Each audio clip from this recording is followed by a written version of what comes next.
vous attendez des excuses officielles de la part de la France qui n'a jamais vraiment reconnu sa responsabilité dans ce drame? Naturellement, on n'en est pas encore à l'exercice d'excuses, mais je dois vous révéler que j'ai reçu aujourd'hui une lettre du président Macron dans laquelle il reconnaît que ce fut en effet un massacre. Ce pas consistant à reconnaître que c'est un massacre doit ouvrir la porte à une collaboration parfaite pour la manifestation de toute la vérité sur ce douloureux événement de Thiaroye. Est-ce que vous pensez que 80 ans plus tard, la France cache toujours délibérément une partie de la vérité? Évidemment, il y a quelque chose qui a été caché. On a régulièrement cherché à mettre une chape de plomb sur cette histoire-là et nous pensons que pour cette fois, l'engagement de la France sera total, qu'elle sera franche et collaborative et qu'elle sera entière aussi dans cette collaboration-là. Il y a toujours aujourd'hui au Sénégal une présence militaire française, environ 350 soldats, des hommes et des femmes basés sur plusieurs camps ici même à Dakar. Est-ce que vous êtes favorable à cette présence militaire française dans votre pays? Est-ce qu'en tant que Français, vous envisagez de nous voir dans votre pays avec des chars ou avec des véhicules militaires, des militaires sénégalais avec les tenues sénégalaises, comme ça parce que sur le plan historique, la France a esclavagisé, a colonisé et est restée. Évidemment, je pense que quand vous inversez un peu les rôles, vous concevrez très mal qu'une autre armée, la Chine, la Russie, le Sénégal ou n'importe quel autre pays puisse avoir une base militaire en France. Donc les soldats français doivent partir? Il n'y a pas encore de délai de rigueur par rapport à ça et si ça doit être fait, sera dit aux autorités françaises qui en auront la primeur et suivant les calendriers établis. Le débat sur la présence militaire française en Afrique suscite des discussions animées, notamment dans des pays comme le Sénégal où l'histoire coloniale continue de marquer les relations bilatérales. Le président sénégalais Bassirou Diomaye Faye, dans une récente interview avec France 2, a abordé des sujets sensibles, la reconnaissance par la France des massacres de Thiaroye, la présence militaire française actuelle, et la souveraineté nationale. Ces propos, teintés de diplomatie et de fermeté, illustrent un tournant important dans les relations franco-sénégalaises et, plus largement, franco-africaines. Dans ce script, nous analyserons de manière critique et objective les propos du président Faye, en examinant leurs implications historiques, politiques et géopolitiques. Nous évaluerons également les réponses de la France à ces questions, en tenant compte des dynamiques contemporaines qui redéfinissent les rapports entre les anciennes puissances coloniales et leurs anciennes colonies. Dans son interview, le président Faye a révélé avoir reçu une lettre du président Emmanuel Macron reconnaissant que le massacre de Thiaroye fut, en effet, un massacre. Cette reconnaissance constitue une avancée symbolique, bien que tardive, dans le traitement d'une des pages les plus sombres de l'histoire coloniale française au Sénégal.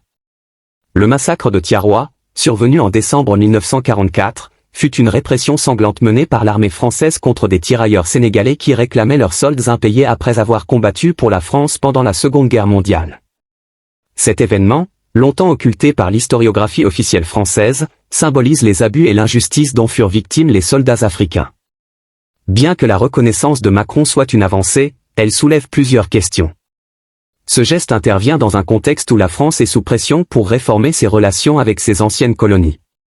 La montée des sentiments anti-français en Afrique et l'expulsion récente des forces françaises de pays comme le Mali et le Burkina Faso rendent cette reconnaissance stratégique. Reconnaître un massacre sans présenter des excuses officielles ni proposer de réparation peut être perçu comme un effort minimaliste pour apaiser les tensions sans véritablement assumer une responsabilité historique. Le président Faye a évoqué la nécessité d'une « collaboration parfaite » pour manifester toute la vérité. Cela implique une ouverture complète des archives françaises, ce qui reste une tâche complexe. Les résistances bureaucratiques et politiques à Paris pourraient ralentir ce processus. Un point crucial abordé dans l'interview concerne la présence de 350 soldats français sur le sol sénégalais. Le président Faye a posé une question rhétorique pertinente, la France accepterait-elle qu'une armée étrangère installe une base militaire sur son territoire? La présence militaire française en Afrique trouve ses racines dans les accords de défense signés lors des indépendances. Ces accords, souvent critiqués pour leur opacité et leur caractère néocolonial, permettent à la France de maintenir une influence stratégique dans ses anciennes colonies. La présence de forces étrangères est perçue par beaucoup comme une atteinte à la souveraineté sénégalaise. Le président Faye a souligné l'aspect asymétrique de cette relation, en demandant si les Français accepteraient une base militaire sénégalaise à Paris. Cette analogie met en lumière l'injustice perçue dans ces accords. Perception populaire. La montée des sentiments anti-français en Afrique, alimentée par des accusations d'ingérence politique et économique, rend la présence militaire française de plus en plus impopulaire. Au Sénégal, bien que les relations avec la France soient historiquement stables, cette présence est de plus en plus contestée.